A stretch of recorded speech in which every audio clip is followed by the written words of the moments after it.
About 3 years ago we had the facility to generate data on all students, which we used for prior attainment and for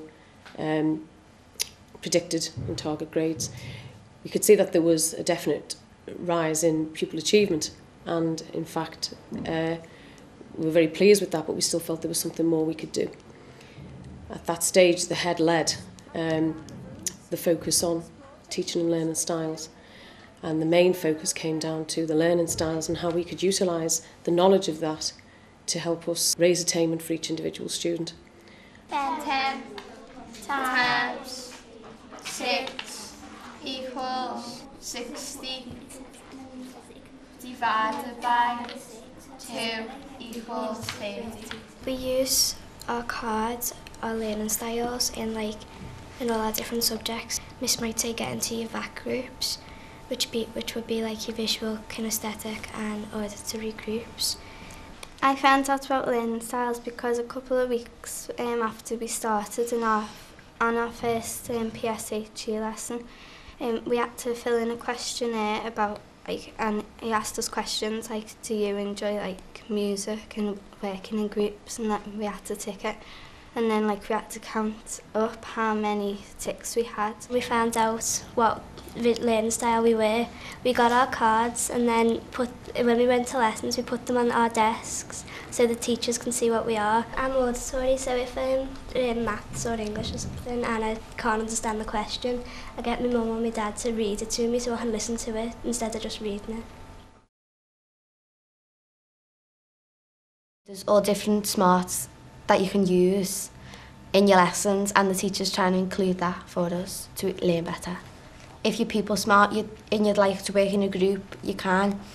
And if you're self-smart and you'd like to solve a puzzle on your own, that you can do that too. Music smart, when you're doing homework or something, you just make up a song to try and remember. People smart, it means that you work better in groups and in pairs.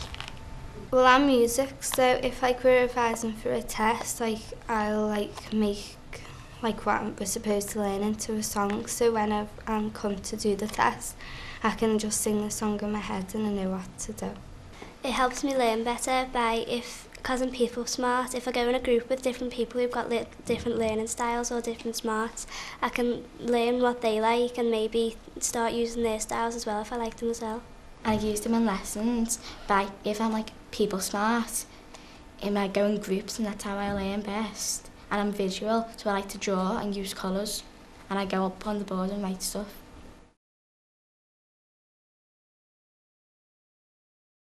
In history, when we have tests, we usually get definitions to learn, and one time I went home and recorded the definitions on a tape and just listened to them over and over again to get them in my mind.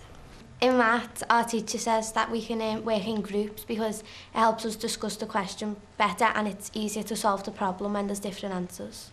In history, you get a choice whether you want to work on your own or in groups for self-smart or people smart.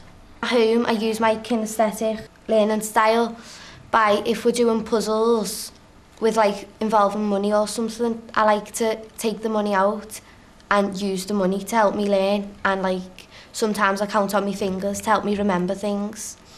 And my mum and dad think it's a really good idea because it helps me learn better.